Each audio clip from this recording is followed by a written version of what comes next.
Buenos días, somos el grupo 5 conformado por Andrés Hernández, Diego Rincón, Nicolás León, Miguel Junca y les venimos a hablar sobre las hemorragias de vías digestivas altas y bajas y el SPRE, que es colangiopancreatografía retrógrada endoscópica.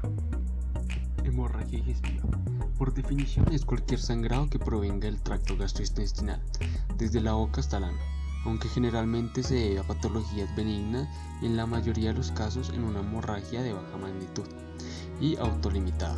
Toda hemorragia digestiva debe ser evaluada, pues puede generar eventualmente consecuencias severas. La sangre puede verse fácilmente a la simple vista en lo que denominamos hemorragia manifiesta, o puede ser que se presente en cantidades demasiado pequeñas para ser visibles, en lo que se denomina hemorragia oculta. La hemorragia oculta solo se detecta mediante un análisis de sangre que muestra las heces en las sustancias químicas.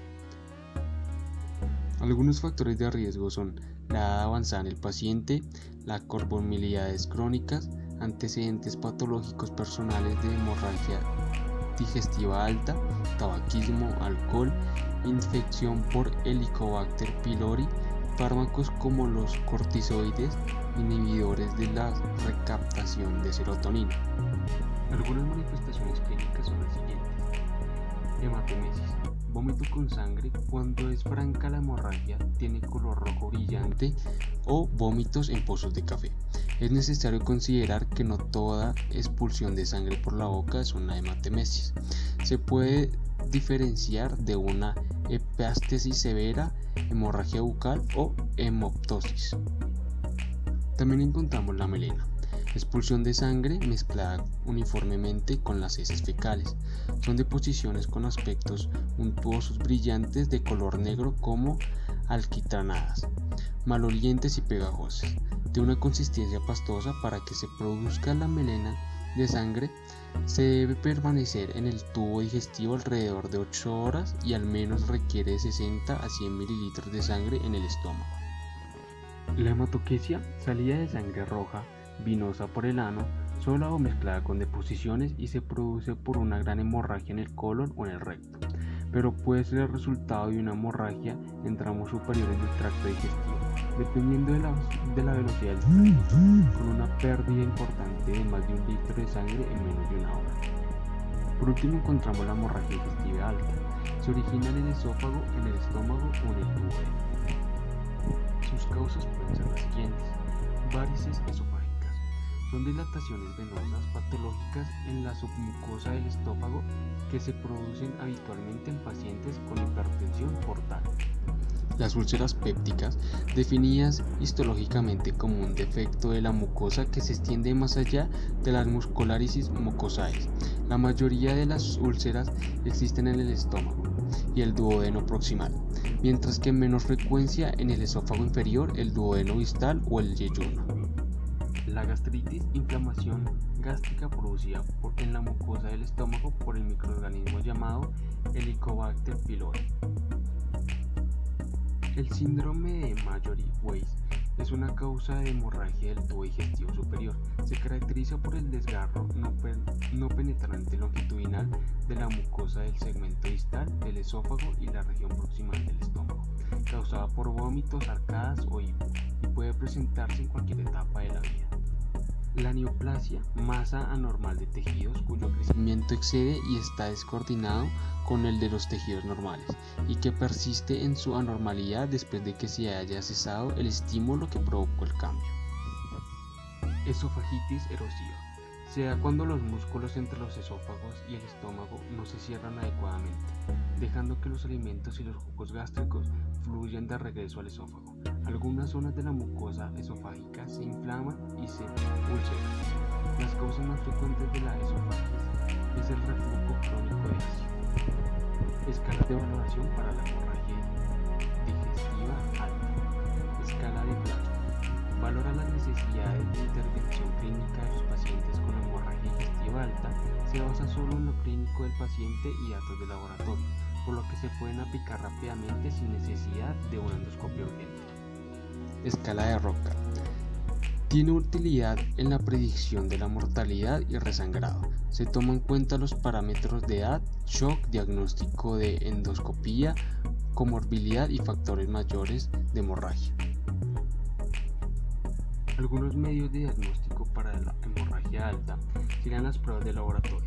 Son necesarias para la valoración clínica y valoración sistémica integral del paciente, como hemograma completo, estudio de coagulación, grupo sanguíneo. El hematocrito es valorable tras un periodo de 24 horas después de la hemorragia inicial. Radiografía de tórax. Se realiza para verificar si existen enfermedades subyacentes, sospechas de cuerpos extraños en el esófago. Radiografía simple de abdomen. No es un método de diagnóstico de hemorragia digestiva, pero nos permite descartar la existencia de un proceso obstructivo o la perforación de alguna víscera, lo que contraindicaría la endoscopia. Electrocardiograma. Es un método de utilidad diagnóstica basado en el registro de la actividad eléctrica cardíaca. Endoscopía digestiva alta. Es el método que sirve para visualizar la presencia y severidad del daño de la mucosa gastrointestinal para descubrir la causa de la hemorragia en el tracto digestivo. Consiste en la visualización directa del esófago, del estómago y del duodeno mediante un tubo flexible llamado endoscopio, que podemos ir dirigiendo mientras avanza a través del tramo digestivo superior. Además, se puede extraer una muestra para una biopsia, la cual requiere destripar una muestra pequeña de tejido para ser examinado bajo un microscopio. Tratamiento de hemorragia digestiva alta. Estabilización hemodinámica. Consiste en restituir la estabilidad cardiovascular y asegurar la perfusión adecuada de los órganos vitales. Las medidas diagnósticas como la endoscopia se deben realizar una vez conseguida la estabilidad hemodinámica inicial y con el paciente adecuadamente perfundido y bien oxigenado. La reposición de la volemia dependerá de la cantidad de sangre perdida como de la rapidez con la que se produjo dicha pérdida. La hipovolemia ocasionada por la hemorragia se debe corregir para evitar las grandes consecuencias que se pueden derivar, como es la insuficiencia renal o el daño isquémico en órganos como el cerebro o el corazón. Transfusión sanguínea. El objetivo es mejorar el transporte de oxígeno a los tejidos, que puede verse comprometido en el caso de pérdida de sangre extrema. En los pacientes que se nieguen a recibir la transfusión de componentes sanguíneos por cualquier motivo, se utiliza cristaloides y coloides para reposición, pero teniendo en cuenta que no reemplazan la administración de hemocomponentes hasta lograr estabilidad hemodinámica, sin ser esta segura un 100%. La terapia endoscópica está indicada en todas las lesiones que tienen un alto riesgo de recidiva hemorrágica activo o vaso visible. La terapia endoscópica puede ser térmica, electrocoagulación, aplicación directa de calor o terapia con láser. Implica la inyección con diversos agentes o emplear compresión mecánica del sitio de la hemorragia, clips hemostático o bandas. La técnica de elección para cada paciente depende de la situación clínica y la localización de la lesión. Cuando hablamos de la terapia farmacológica, es la administración de inhibidores de la bomba de protones que se encargan de disminuir la formación de ácido del estómago, produciendo la recurrencia del sangrado, lo que aumenta las posibilidades de éxito del tratamiento endoscópico. La disminución del pH gástrico tiene como objetivo elevar el pH por encima de 6,8, que es requerido para una función normal del coágulo sanguíneo, al favorecer la agregación plaquetaria y la formación de fibrina para que se dé el sangrado. Las dosis más recomendadas son altas durante las primeras 72 horas y de mantenimiento durante las 8 semanas siguientes. Inhibidores de la motilidad y secreciones gastrointestinales. El tratamiento actual para la HDA incluye la infusión intravenosa de octeotride o somatostatina durante 5 días. El octeotride es de liberación prolongada, es utilizado tanto en pacientes adultos como pediátricos para el tratamiento de sangrados digestivos, teniendo buenos resultados. La terapia quirúrgica es poco utilizada y se aplica para los pacientes que no se logra detener el sangrado por medio de endoscopia y fármacos. Para las úlceras duodenales se realiza piloroplastia y para las gástricas se realiza gastrectomías parciales. Hemorragia digestiva baja. Se origina en el yeyuno o ilion. Recordemos que es la segunda y tercera porción del intestino delgado. El colon, intestino grueso, recto o ano. Es la hemorragia producida bajo el ángulo de Treitz. Es potencialmente mortal. Puede manifestarse como anemia, ferropenia, sangre en las heces o hematoquesia. Las manifestaciones clínicas pues varían en función de la localización, cuantía de la hemorragia y velocidad de la hemorragia. Rectorragia, hemotase, melena, sangre oculta en heces y anemia. Las causas pueden ser enfermedades diverticular o diverticulosis, que es la presencia de divertículos por la debilidad de la pared colónica debido al aumento de la presión intraluminal, generalmente secundaria a disminución de la fibra dietaria. Este aumento de la presión intraluminal produce la punción de la mucosa a través de las capas musculares colónicas en sus puntos débiles, que corresponden a los puntos donde penetran los paquetes vasculonerviosos. La diverticulosis puede provocar diverticulitis por la inflamación o infección de estos divertículos. Los pólipos son crecimientos anormales de tejido que surgen de la capa interior o mucosa del colon y sobresalen al canal intestinal. La enfermedad de Crohn es una enfermedad crónica inflamatoria transmural de la mucosa de larga progresión que puede afectar cualquier parte del tracto gastrointestinal. Se caracteriza por varias reincidencias y remisiones. Cuando hablamos de una angiodisplasia, son pequeñas malformaciones que causan la dilatación y fragilidad vascular del colon, dado como resultado una pérdida intermitente de sangre desde el tracto intestinal. Las lesiones son a menudo múltiples e implican con frecuencia el ciego o el colon ascendente, aunque puede darse en otras zonas. Neoplasia de colon. Son las mutaciones que afectan la reparación del ácido desoxirribonucleico, más conocido como ADN, e inestabilidad del tejido. La patología anorrectal son las hemorroides como las fisuras o fístulas anales. Pueden provocar hemorragia, pero generalmente se tratan de pequeñas pérdidas intermitentes.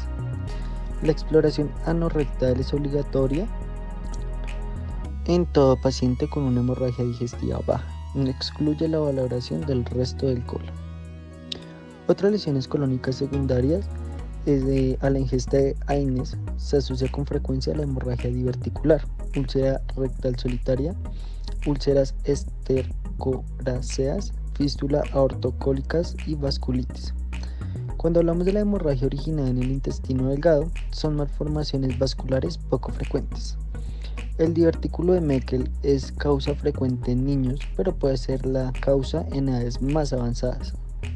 Medios diagnósticos.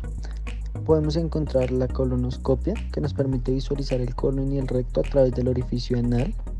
Podemos encontrar la gamografía, que es más sensible que la arteriografía, que detecta lesiones sangrantes con flujos de hasta 0.1 milímetros por minuto, pero menos específica y permite realizar terapéutica. Encontramos la radiografía con bario, que nos permite detectar lesiones del intestino delgado al que no se puede acceder por otras técnicas. Es útil para la fase aguda de la hemorragia. Cápsula endoscópica. Es una cámara en forma de cápsula que, tras la deglución por el paciente, avanza por el peristaltismo y permite el examen endoscópico de la totalidad del tracto digestivo. Sus principales inconvenientes son su capacidad limitada para localizar con precisión la lesión identificada y que no permite aplicar tratamiento. Y por último encontramos la arteriografía. Permite diagnosticar hemorragias arteriales o capilares si existe un extravasado sanguíneo mínimo de 0,5 mililitros por minuto, aunque puede detectar sangrado venoso. Cuando hablamos del tratamiento, estamos hablando de la estabilización hemodinámica, reposición de la volemia, corrección de la anemia mediante transfusión sanguínea, tratamiento farmacológico o tratamiento quirúrgico. Está indicado en general en pacientes con hemorragias persistentes en la que no se ha podido conseguir la hemostasia con técnicas endoscópicas o angiografías. Es el tratamiento de elección cuando el origen es un divertículo de Meckel. Cuidados de enfermería en hemorragia digestiva alta y baja. Primero es monitorear los signos vitales cada 15 minutos por 6 horas cuando la hemorragia es activa. Una vez controlada la hemorragia, cada 6 horas y después cada 4 horas por 12 horas, siempre dependiendo de la condición hemodinámica del paciente, y luego controlar signos vitales en cada turno por razones necesarias. Vigilar signos de shock hipovolémico como estado de conciencia a través de la escala de Glasgow, disnea mediante la frecuencia respiratoria, palidez y frialdad de la piel. Cianosis, pulso acelerado mediante la frecuencia cardíaca y débil, en ocasiones hipotensión mediante la toma de presión arterial. Mantener al paciente en estricto reposo absoluto por 24 a 48 horas según la hemodinamia del paciente, pues para prevenir nuevos episodios de hemorragia y descompensación hemodinámica. Mantener al paciente lateral para evitar aspiración si el paciente presenta hematemesis. Mantener al paciente en posición de semi-Fowler si amerita. Elevar miembros inferiores a 45 grados para obtener un adecuado retorno venoso cuando sea una hemorragia activa. Valorar el tipo de hemorragia, si es hematemesis, melena o hematoquesia. Controlar en cada turno la perfusión tisular, color, temperatura y llenado capilar. Administrar oxígeno en caso de alteración en la saturación del paciente. Colaborar y circular al médico en la colocación de sonda nasogástrica en caso de hemorragia digestiva alta para prevenir una broncoaspiración. Canalizar una segunda vía venosa periférica de gran calibre por posible transfusión sanguínea y administración de líquidos en grandes cantidades. Extraer muestras de sangre y verificar que se transporten al laboratorio correctamente por el personal auxiliar de enfermería en los tiempos correctos. Administrar líquidos intravenosos indicados de acuerdo con prescripción médica utilizando bombas de infusión. Administrar componentes sanguíneos según prescripción médica. Realizar control de ingesta y excreta estricto y reportar novedades. Observar las características de las deposiciones, color, olor, cantidad, frecuencia y reportar a médico de turno. Circular en el procedimiento de colocación de sonda vesical si el paciente requiere. Valorar en cada turno la evolución del paciente por si aparecen signos de nuevos episodios de la hemorragia. Informar al médico inmediatamente. Preparar al paciente para realización de procesos y procedimientos endoscópicos. CEPRE, colangiopancreatografía retrógrada endoscópica. Es un procedimiento para examinar los conductos biliares y se realiza a través de un endoscopio. Los conductos biliares son las vías que llevan la bilis desde el hígado hasta la vesícula y el intestino delgado. La CEPRE se usa para tratar y evaluar cálculos, tumores o áreas estrechas de los conductos biliares. Descripción: se colocará una vía intravenosa en el brazo, se acostará al paciente boca abajo y sobre el lado izquierdo para el examen. Se administrarán medicamentos para relajarlo o sedarlo a través de la vía intravenosa.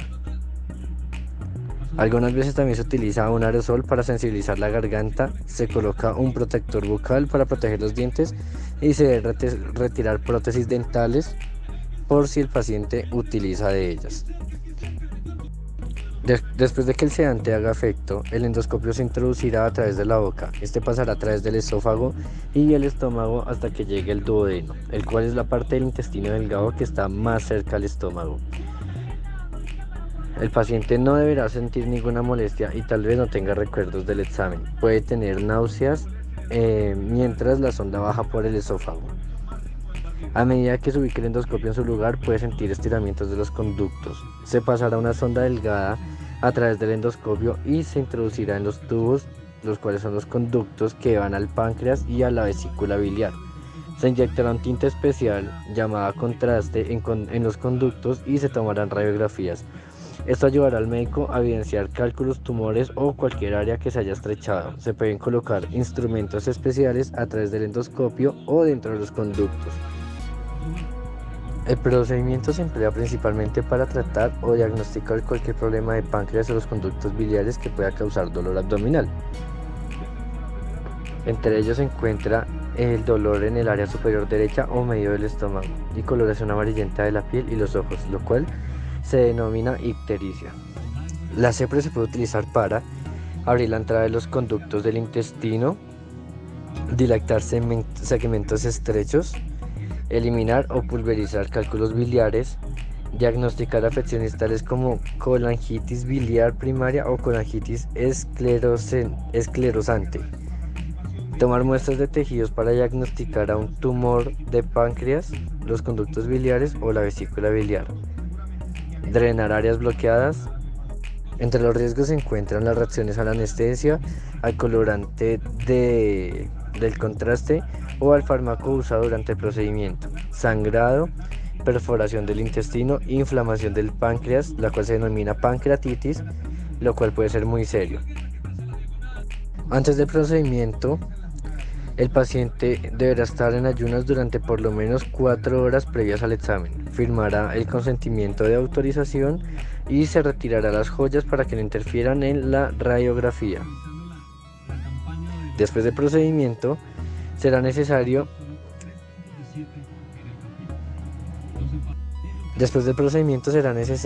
que el paciente cuente con la compañía de un cuidador o un familiar.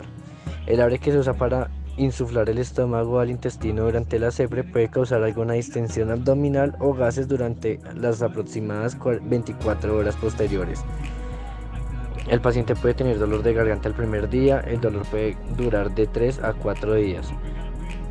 Realizará actividad física ligera en el primer día después del procedimiento, evitará el levantamiento de cosas pesadas durante las 48 primeras horas y el paciente tratará el dolor con acetaminofén. Se recomienda no usar fármacos tales como ibuprofeno, naproxeno. Colocarse almohadilla térmica en el abdomen puede aliviar el dolor y la distensión.